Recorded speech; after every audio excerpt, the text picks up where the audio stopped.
No, I will leave Islam if you can find any contradiction in the Quran or in the Islamic sources, like the Hadith, anything. I can understand if you're a new Muslim or someone who doesn't know anything about the religion yet. I can understand that you have questions maybe, but every question that you ask, you will receive an answer that is based upon knowledge, on sources, and on proof, you know? So it's the same was for me. Like in the beginning, I had a lot of questions, but every question that I asked brought me closer to the religion. It's purely based upon knowledge, and you cannot find any contradictions in there, I can promise you. And I remember when I went into the mosque, I didn't knew a lot about the religion, but I knew I was interested, so I was observing a lot, you know. But the first thing I saw when I went into that mosque was a street worker, a little bit dirty clothes, praying together with a businessman, like suit. You could see based upon his appearance that he was like financially stable, was a good entrepreneur. But they were praying together, having a conversation, smiling with each other, shaking hands, everything. If you do that in London, they don't even look at each other, you know? They would spit on each other, whatever. Like, there's no respect. In Islam, it doesn't matter who you are,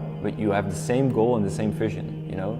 You would die for the same thing, so you are brothers in Islam. It doesn't matter who you are, where you come from, whatever race, nothing. I think that was one of the events that brought me closer to it and made me dive deeper into it and made me like research everything. Nah, I don't believe in Islam. I remember telling this to him. I was in Thailand at that moment. I was training very hard for Muay Thai fighting, and this is one of my best friends, also a Muslim guy, and I remember him introducing me a little bit into the religion and stuff, and I had a little bit of understanding of the fundamentals of the religion, but not much.